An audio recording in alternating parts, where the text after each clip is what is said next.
Assalamualaikum warahmatullahi wabarakatuh. Alhamdulillahi rabbil alamin. Arsala rasulahu bil huda wa dinil haqq liyudhhirahu 'ala ad-din kullih wa kafa billahi shahida. Ashhadu an la ilaha illallah wahdahu la sharika lah wa ashhadu anna Muhammadan abduhu wa rasuluh la nabiyya ba'dah. Allahumma salli ala sayyidina Muhammad wa ala alihi wa sahbihi wa mawalah. La hawla wa la quwwata illa billah. Amma ba'du fa ya ibadallah, ittaqullaha haqqa tuqatih wa la tamutunna illa wa antum muslimun. Wa qala Allah ta'ala fi kitabihil karim, a'udzu billahi minasy syaithanir rajim. Bismillahirrahmanirrahim. Ya ayyuhalladzina amanu ittaqullaha haqqa tuqatih wala tamutunna illa wa antum muslimun. Hadirin hamba Allah, jamaah Jumat yang dimuliakan Allah Subhanahu wa taala. Segenap untayan syukur tak henti terus kita persembahkan ke hadarat Allah Azza wa Jalla. Qudrah dan iradahnya mengantarkan kita hadir ke masjid yang amat mulia ini di hari penuh kemuliaan, dalam rangka menjadikan salat Jumat beserta seluruh rangkaiannya sebagai instrumen, medium untuk bertakarrub dan berta'abbud kepadanya. Teriring selawat dan salam tak henti pula kita persembahkan kepada junjungan alam Nabi besar Muhammad sallallahu alaihi wasallam, teladan uswah hasanah, contoh bagi kita sekalian. Jamaah Jumat yang dirahmati Allah Subhanahu wa taala. Dari 124,000 nabi dan rasul, di dalamnya ada Nabi Muhammad sallallahu alaihi wasallam. Dari 124,000 diseleksi menjadi 315 nabi dan rasul. Di dalamnya ada Nabi Muhammad. Lalu disebut nama oleh Allah dalam Al-Quran 25 nabi dan rasul, dan wajib diketahui di dalamnya ada Nabi Muhammad. Ketika digolongkan 5 rasul yang ulul azmi, di dalamnya ada Nabi Muhammad. Lalu pada akhirnya dipilihlah Rasulullah sallallahu alaihi wasallam sebagai Sayyidul Anbiya, pemimpin, penghulu para nabi dan rasul. Ia diutus oleh Allah Subhanahu wa taala, dan sebagai penutup nabi dan rasul ditegaskan oleh Allah Subhanahu wa taala dalam Al-Quran, wa khataman nabiyyin, bahwa Rasulullah sallallahu alaihi wasallam merupakan penutup daripada para nabi-nabi. Bahkan belum pernah ada manusia di dunia ini yang dipuji oleh Allah Subhanahu wa taala secara langsung akhlaknya, kecuali baginda Nabi sallallahu alaihi wasallam. Ditegaskan Allah dalam Al-Quran, wa innaka la'ala khuluqin azim. Sungguh pada dirimu hai Muhammad ada akhlak yang amat agung. Dari sanalah Allah Subhanahu wa taala menjadikan baginda Nabi sallallahu alaihi wasallam sebagai model, sebagai role model dalam kehidupan kita umat manusia. Mudah diikuti Rasul sallallahu alaihi wasallam. Kenapa? Karena memang Rasul sallallahu alaihi wasallam adalah manusia sama seperti kita. Bahkan Allah Subhanahu wa taala memerintahkan kepada Rasulullah sallallahu alaihi wasallam, hai Muhammad, datangi umatmu, sampaikan kepada mereka, ana basyarun mislukum, saya manusia seperti kalian juga. Kalian makan, saya juga makan. Kalian minum, saya juga minum. Kalian ke pasar, saya juga ke pasar. Kalian pernah kecil, saya pernah kecil. Kalian menikah, saya juga menikah. Kalian punya anak, saya punya anak.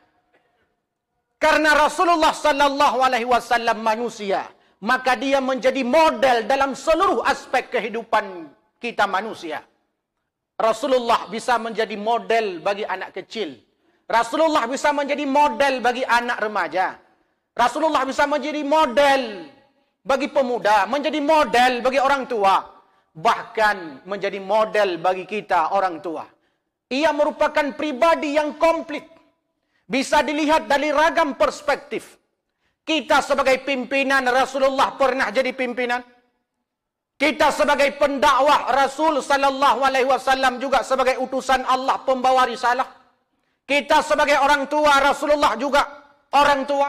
Kita punya istri, Rasulullah juga punya istri. Dalam kondisi dan aspek apapun, Rasulullah sallallahu alaihi wasallam menjadi model. Inilah firman Allah.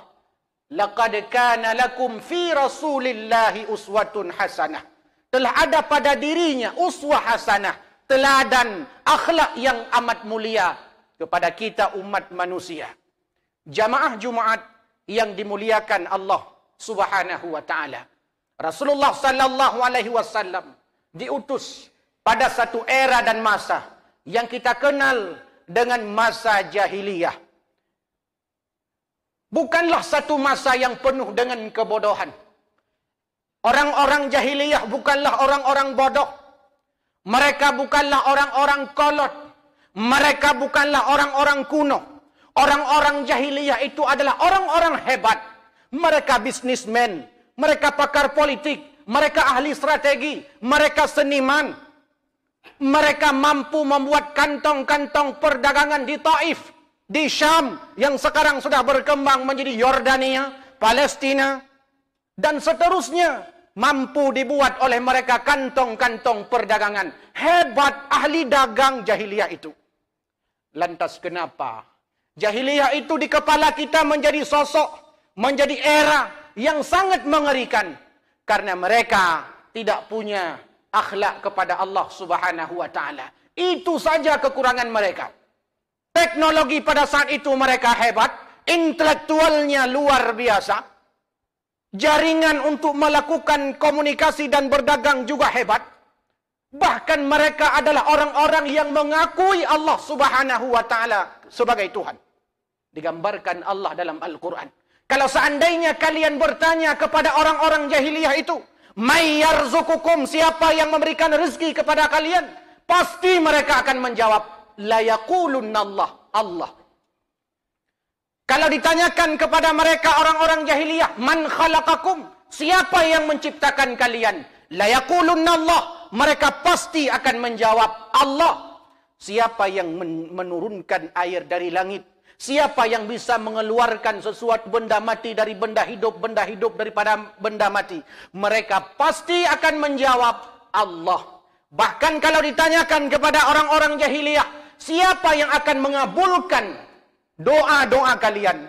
Mereka juga menjawab, Allah. Apa yang salah dengan mereka? Mereka bertuhan. Mereka bukan orang-orang ateis yang tidak percaya Tuhan, tak punya agama. Orang-orang jahiliyah ini percaya Allah sebagai Tuhan. Yang salah pada mereka adalah mereka tidak punya akhlak kepada Allah Subhanahu wa taala. Satu sisi mereka mengakui Allah sebagai Tuhan, tapi sisi yang lain mereka menyembah Latta, Uzza, Manat, Hubal. Satu sisi mereka memproklamirkan Allah sebagai ilah, tapi di sisi yang lain mereka punya ilah-ilah, sembahan-sembahan yang lain. Akhlak mereka tidak ada kepada Allah Subhanahu wa taala. Inilah diutus baginda Nabi. Innama bu'istu liutammima makarimal akhlak, untuk memperbaiki akhlak mereka. Akhlak khususnya akhlak dengan Allah Subhanahu wa taala. Itulah yang kita kenal dengan definisi syirik. Mereka menyekutukan Allah Subhanahu wa taala. Bangsa kita hari ini, umat kita hari ini, umat Islam, kita hebat, kita luar biasa. Anak-anak kita hebat. Kita sudah berada pada masa era industri 5.0 kata orang. Kata pakar teknologi. Informasi begitu cepat bisa kita peroleh. Tapi sayang ada kalanya teknologi informasi menyebabkan kita maksiat secara teknologi. Dulu maksiat dilakukan secara manual. Dulu kemaksiatan dilakukan secara face to face. Dulu kemaksiatan dilakukan secara tatap muka. Sekarang kemaksiatan dilakukan dengan media-media teknologi. Media sosial bukan sekedar media dakwah, bukan sekedar media refreshing, tapi banyak orang bermaksiat di sana. Berapa banyak penipuan online, game online, judi online. Semua itu adalah kemaksiatan-kemaksiatan era industri 5.0. Dan itu sebenarnya inti daripada jahiliyah. Kita hebat, tapi kita tidak punya adab dengan Allah Subhanahu wa taala. Kita hebat secara intelektual, tapi kita kering dengan nilai-nilai spiritual. Jamaah Jumaat yang dimuliakan Allah Subhanahu wa taala. Maka Al-Quran menyebut bagaimana karakter jahiliyah di dalam Al-Quran. Setidaknya ada 4 karakter yang dapat kita pahami bersama bahwa karakter-karakter itu mestinya tidak ada pada kita sebagai manusia umat Islam era modern ini. Di antaranya, Al-Quran menyebut bahwa karakter jahiliyah itu adalah dhannul jahiliyah. Punya prasangka buruk. Orang-orang jahiliyah ini berprasangka buruk kepada Allah Subhanahu wa taala. Ketika umat Islam kalah di perang Uhud, apa yang terbayang di orang-orang jahiliyah itu? Mereka mengatakan, mana Tuhan kalian? Kalian mengatakan bahwa kalau kalian menolong agama Allah, Allah akan menolong kalian. In tansurullah yansurkum wa yusabbit aqdamakum. Tapi buktinya kalian kalah hari ini. Berarti Tuhan telah berdusta kepada kalian. Inilah prasangka buruk orang-orang jahiliyah. Maka bila prasangka ini ada pada manusia modern, ketika kadang Allah Subhanahu wa taala setelah memberikan rezeki bertubi-tubi kepada kita, Allah cabut sebagian rezeki yang telah ada pada kita. Tapi berapa banyak orang kadang berprasangka buruk kepada Allah Subhanahu wa taala. Fa ammal insanu idza mabtalahu rabbuhu fa akramahu wa na'amahu fayaqulu rabbi akraman. Wa amma idza mabtalahu faqadara alaihi rizqah fayaqulu rabbi ahanan. Ketika Allah berikan rezeki bertubi-tubi yang amat luar biasa, apa yang dia butuhkan Allah berikan. Tatkala Allah cabut sebagian rezeki yang telah Allah berikan kepada kita, apakah yang namanya pangkat, jabatan, anak, keluarga, istri, kita mengatakan Rabbi ahanan, Tuhan telah menghinaku. Inilah karakter jahiliyah. Dia berprasangka buruk kepada Allah. Beda dengan prasangka orang-orang mukmin, ulul albab. Dia sadar bahwa apapun yang terjadi pada dirinya ada hikmahnya. Rabbana ma khalaqta hadza batila subhanaka faqina azabannar. Bahkan di dalam kitab Tanbihul Ghafilin diurai oleh Abu Lat As-Samarqandi. Di antara tanda-tanda orang arif adalah bila ia melihat fenomena, peristiwa apapun yang terjadi di depannya, membuat dia mengambil ibarah, mengambil pelajaran. Setiap peristiwa yang berada di hadapannya, ia selalu mengambil pelajaran daripadanya. Dia tidak pernah menyalahkan kenapa Allah ciptakan tikus. Dia tak pernah menyalahkan kenapa Allah ciptakan babi padahal babi tidak bisa dimakan. Dia tidak pernah berpikir seperti itu karena dia paham sebagai mukmin bahwa Rabbana ma khalaqta hadza batila. Tidak ada satupun daripada ciptaan Allah Subhanahu wa taala yang sia-sia tanpa makna. Mungkin kita manusia yang punya kelemahan yang luar biasa sehingga kita tidak tahu apa hikmah Allah menjadikan sesuatu, apa hikmah Allah menciptakan sesuatu, apa hikmah Allah menciptakan suatu fenomena. Mungkin karena keterbatasan akal pikiran kita, keterbatasan pengetahuan kita, kita belum menemukan hikmahnya. Tapi sebagai mukmin kita harus yakin bahwa apapun yang terjadi itu kehendak Allah Subhanahu wa taala karena kudrah dan iradah Allah Subhanahu wa taala, dan pasti di dalamnya ada banyak pelajaran dan hikmah.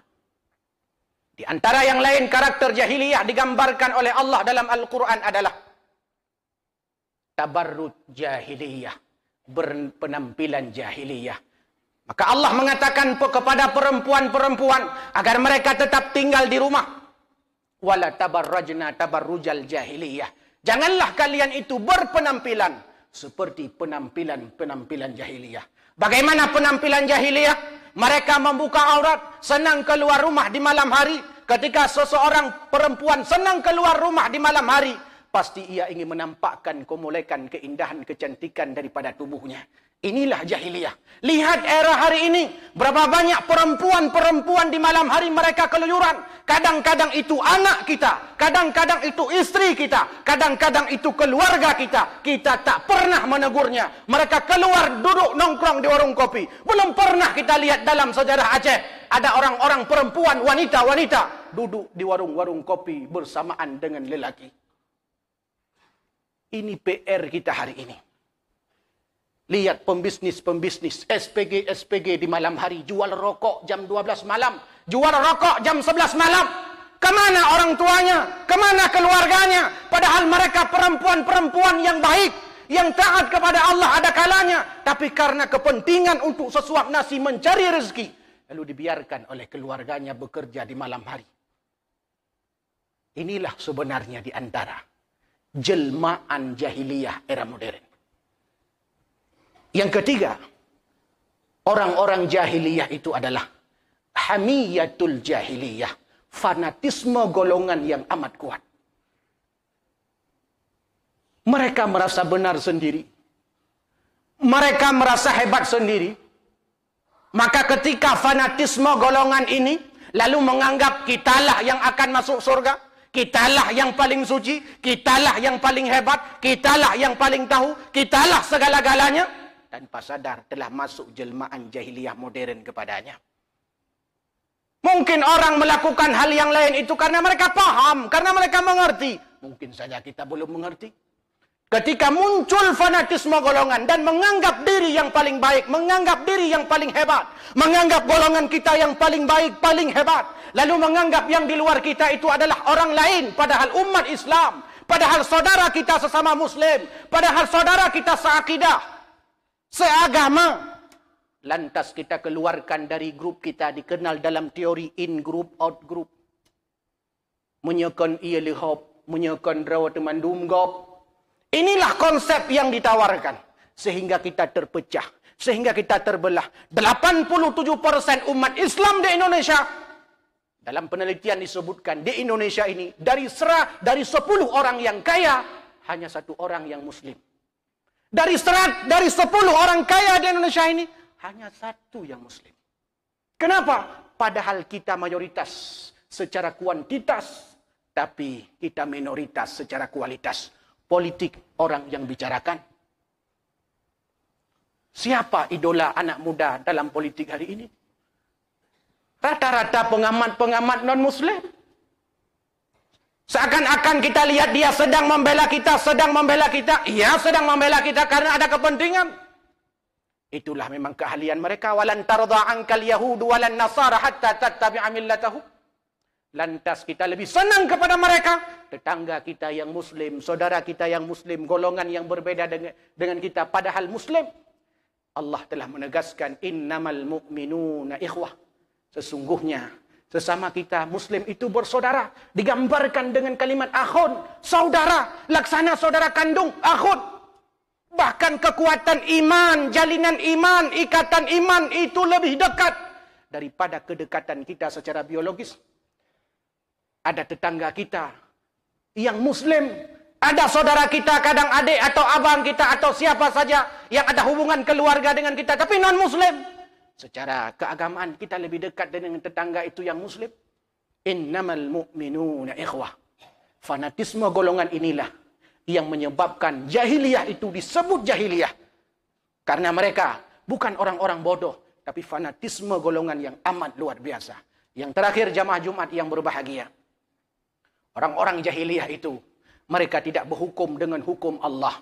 Maka disebut dalam Al-Quran dengan istilah hukmul jahiliyah. Dia tidak menghukum dengan hukum Allah. Hukum yang digunakan adalah hukum berdasarkan hawa nafsu mereka. Berdasarkan keinginan mereka. Hukum-hukum pesanan. Hukum-hukum politik. Pesanan-pesanan mafia politik. Itulah yang dilakukan oleh daripada orang-orang jahiliyah.